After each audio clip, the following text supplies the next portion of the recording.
Shirley Jackson's. The lottery opens on a clear, sunny morning in late June in a small village. The story begins with a deceptively tranquil atmosphere as the villagers gather for what seems to be an ordinary event. Children are playing. Weather is pleasant and the flowers are blooming. The casual mood of the morning contrasts sharply with the grim and horrific climax that will unfold. The townspeople are gathering for the annual lottery, a long-standing ritual in the village. The lottery is an event that has been held for as long as anyone can remember, and its origins have faded into obscurity. As the villagers begin to assemble in the town square, Jackson paints a picture of a seemingly normal rural town. The village is small, with only about 300 residents, and the ritual is so ingrained in the culture that it is treated as a necessary and even ordinary part of life. People have grown accustomed to it, and no one questions the legitimacy of the lottery. The lottery is overseen by Mr. Summers, a jovial, round-faced man who is well liked by the community. He is in charge of conducting various civic activities, including the lottery, and the townspeople seem to defer to him without hesitation. As he sets up the lottery, Mr. Summers is described as a man with an air of authority, but also with an easy manner that makes him approachable. He carries the black box, a wooden container that holds the slips of paper, each representing a family in the village.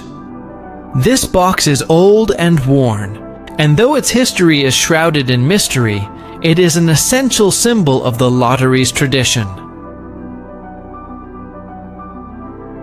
The villagers stand around the box, eagerly waiting for the lottery to begin. The casual nature of the gathering further builds the sense that this is just another day in the village's cycle of rituals. The townspeople greet each other with friendly banter, and there is no indication of the horror that is about to unfold. The only exception is the nervousness displayed by some of the older villagers, who seem to recognize the seriousness of the event more acutely than the younger generation. As the lottery begins, Mr. Summers calls up each head of the family to draw a slip of paper from the black box. The heads of households, mostly men, are the ones who participate in the drawing, with each family having one representative. As the townspeople begin to draw their slips, there is an underlying tension that grows as the process continues. People exchange nervous glances, but there is no overt display of fear. The lottery is an established custom, and it is taken for granted by the villagers. No one questions the process, even as the tension in the air becomes more palpable. Once everyone has drawn their slips, Mr. Summers instructs the villagers to open their slips of paper. This is when the horror of the lottery is revealed. Tessie Hutchinson, a woman who had arrived late to the gathering, opens her slip to reveal the dreaded black spot.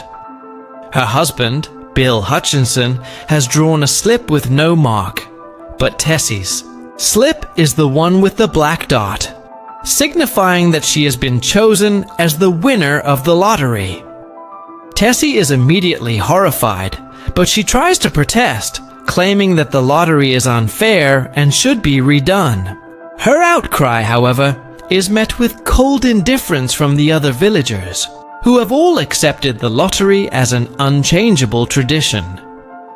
Tessie's protest highlights the stark contrast between the innocence of the individual and the collective cruelty of the community.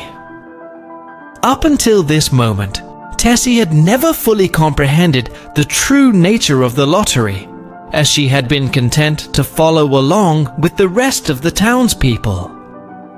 Now, as the chosen winner, she is suddenly faced with the terrifying reality of the ritual. Her cries for fairness and justice fall on deaf ears, as the townspeople are far too committed to the lottery to even entertain the possibility of change. The community's response to Tessie's protests further illustrates the blind obedience that defines the villagers' relationship with the lottery. Even her own children, who once seemed innocent and playful, are eager to participate in the violence that is about to unfold. The children, who had earlier been collecting stones for the event, now begin to approach Tessie, ready to carry out their part in the brutal ritual. Tessie's own son, as well as other children in the village, take part in the stoning, showing that violence is not only accepted by the community, but is also perpetuated by the younger generation. As Tessie is led to the center of the circle, the villagers gather around her, and the stoning begins. The people, who moments before had been chatting amicably, now behave as though they are no longer individuals, but part of a mindless collective force. The stoning is swift and violent, with the villagers throwing rocks at Tessie with increasing force and intensity. Tessie's desperate cries for mercy go unheard, and she is soon overwhelmed by the barrage of stones. Her death is the culmination of the lottery, and the crowd disperses almost immediately afterward, returning to their daily lives as though nothing had happened. The ritual has been completed, and life in the village will continue until the next lottery is held the following year. The chilling aspect of the story is the villagers' complete lack of remorse or reflection after Tessie's death.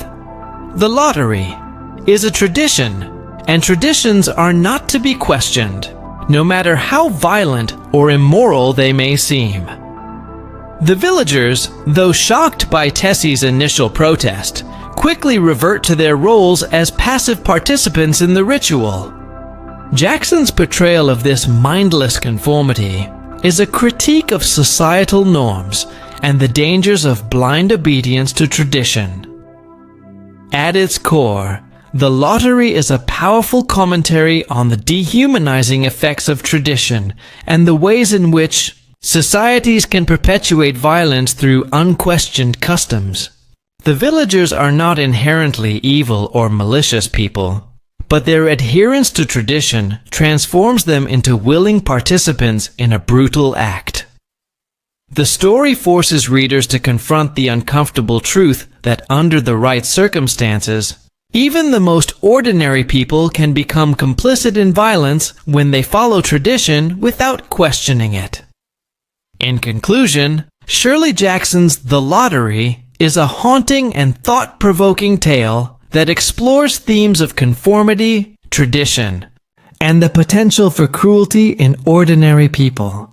By using a familiar, everyday setting and juxtaposing it with a horrific ritual, Jackson forces readers to examine the darker aspects of human nature and the dangers of blindly following societal norms.